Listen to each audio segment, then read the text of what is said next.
بسم اللہ الرحمن الرحیم۔ رمضان المبارک کے اتوار کا ایک بہت خاص عمل آپ کو دے رہا ہوں۔ اگر آپ یہ عمل اتوار کے دن کر لیں، اللہ اس کی برکت سے آپ کی حاجات کو پورا کر دے گا، آپ کی مرادوں کو پورا کرے گا۔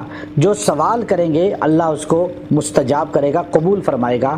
دیکھیں، مانگتے ہوئے انسان کبھی تھکتا نہیں ہے، انسان کا کام ہی مانگنا ہے۔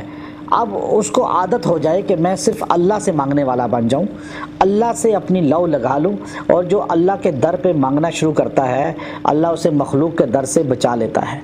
مجھے ایک مرتبہ ہمارے ایک بزرگ جو ہے وہ بیت اللہ شریف کے مطاف میں ملے، دو علماء تھے بڑے، کہنے لگے کہ آپ بتائیے کہ آپ یہ اتنا جو پوری دنیا میں گھوم رہے ہیں، اتنا عالیشان مرکز بن گیا اور اتنا بہترین خانقاہ مسجد عالیشان بن گئی، اور اللہ مزید بھی جگہ دے گا اور وسیع ہو جائے گی، ابھی جگہ کم پڑ گئی ہے، تو یہ آپ کو کس نے اتنا پیسہ دیا؟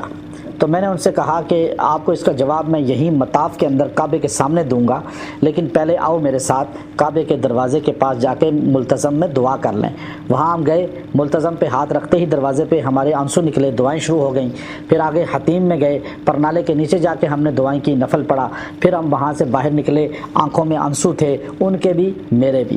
میں نے پھر وہاں ان سے کہا دیکھو، یہ کعبے کا دروازہ جب مل جائے تو پھر مخلوق کے دروازے چھن جاتے ہیں، پھر بندہ کسی کے دروازے پہ ہاتھ نہیں پھیلاتا، چونکہ ہمیں اللہ کا دروازہ مل گیا ہے، اور مجھے جو کچھ ملا ہے کعبے کے دروازے سے ملا ہے، اللہ کے در سے ملا ہے، تو ہم اس دروازے کو پکڑ لیں۔ جب آپ یہ عمل کریں تو آپ نے توجہ کرنی ہے کعبے کے دروازے کی طرف، اور یاد رکھیں آپ جو کعبہ ہے، آپ کا قبلہ جو آپ جدھر منہ کرتے ہیں، پاکستان انڈیا کے لوگ خاص طور پہ، ہمارا رخ ہی کعبے کے دروازے کی طرف ہے، ہمارا اینگل ہی ایسا بنتا ہے، اس لیے زیادہ لوگ یہاں سے حج عمرے پہ جاتے ہیں۔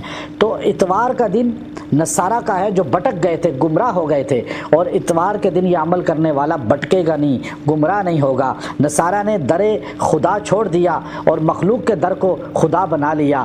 ہم اللہ کے نبی کو بھی، کسی اللہ کے برگزیدہ پیغمبر کو بیٹا اللہ کا نہیں کہتے، شریک نہیں کہتے، اللہ وحدہ لا شریک ہے۔ آپ کو یہ عمل دے رہا ہوں، اور آپ نے کعبے کا دروازہ تصور کر کے، اللہ کا گھر تصور کر کے، اللہ کا در تصور کر کے، آپ نے توجہ کے ساتھ یہ آیت کریمہ الیس اللہ بکاف عبدہ، الیس اللہ بکاف عبدہ، یہ آیت سکرین پہ آ جاتی ہے، اور آپ اس کو غور سے سکرین شاٹ لے لیا کریں۔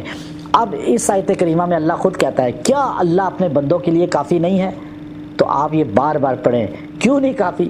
اللہ اپنے کائنات کے لیے کافی ہے، اللہ پوری کائنات کے لیے کافی ہے، اور اللہ ایک بندے کے لیے کافی کیوں نہیں؟ تو آپ کہیں الیس اللہ بکاف عبدہ۔ آپ اتوار کے دن اس آیت کریمہ کو آپ نے پڑھنا ہے 300 بار، اور دعا کرنی ہے، جب مرضی پڑھیں، دن یا رات میں آپ پڑھ کے دعا کریں، آپ کو اس کا فیوزات برکات یوں نظر آئیں گی تیر بہدف کی طرح، اور آپ کے کام یوں جاری ہوں گے، مشکلیں حل ہوں گی، حاجات پوری ہوں گی، اور وہ اس در سے ملے گا جو تصور کوئی نہیں کر سکتا۔ میں نے آزما کے دیکھا ہے، جب کعبے کی طرف منہ کر کے ہم نے یہ آیت پڑھی ہے، جو مانگا ہے وہ ملا ہے۔ وآخر دعوانا ان الحمد للہ رب العالمین۔